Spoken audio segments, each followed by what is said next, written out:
Hi, this is Dr. Kevin, your portable pastor, with today's 5 by 5 Bible study on Revelation chapter 5, How Humility Leads to Victory.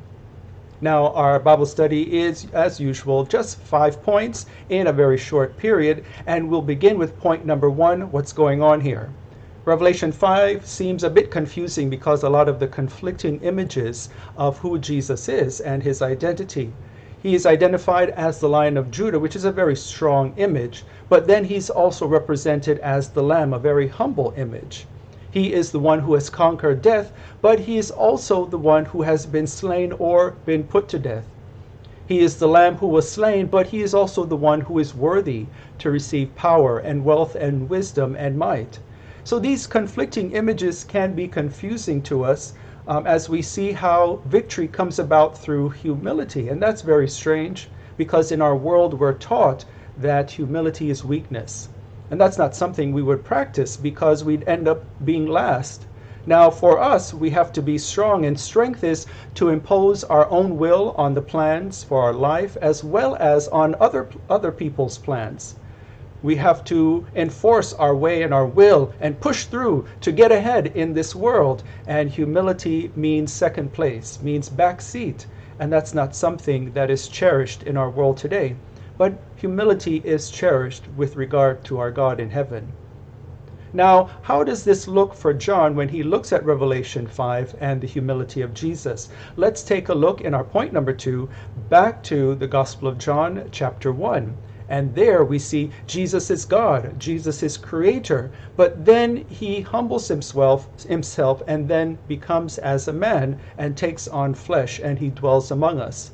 Now, this description is explained a bit more in Philippians chapter 2, where Jesus was first in the form of God, then he emptied himself and took on the form of a servant.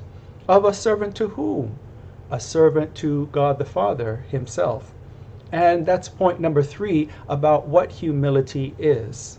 And humility for Jesus is that he no longer considered himself equal to God, but instead decided to submit himself to God. Remember, Jesus was God, making co-equal decisions with God on ways of the world and what's going to happen. But then he decided, I'm going to take myself out of that position of being equal with God. And instead of my choice being primary with God the Father, I'm going to submit my choice and my will to obey the Father's will instead. Humility is obedience, my friends. Obedience to God. Obedience to his choices for our lives. To remove our own choices, to relinquish our authority, our power over our lives, and depend completely on him and his choice for our lives. He had a good plan for Jesus, and he has a good plan for you and me as well.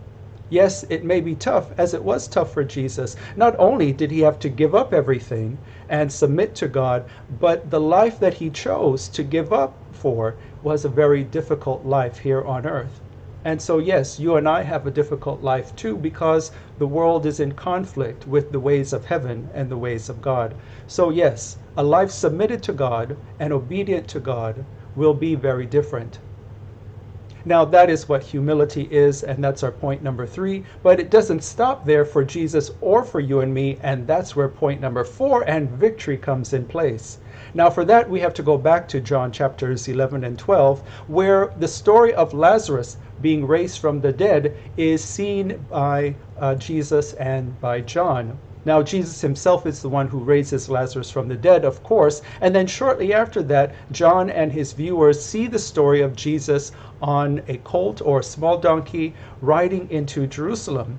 And then the people remember that Jesus is the one who raised Lazarus from the dead and conquered death and was victorious over death. And instead of, being sorrowful or down, they were happy and rejoicing. They proclaimed him as the Son of David. Hosanna to the highest. Blessed is he who comes in the name of the Lord. Now that victory laugh with the humble servant Jesus is what we see in Revelation chapter 5.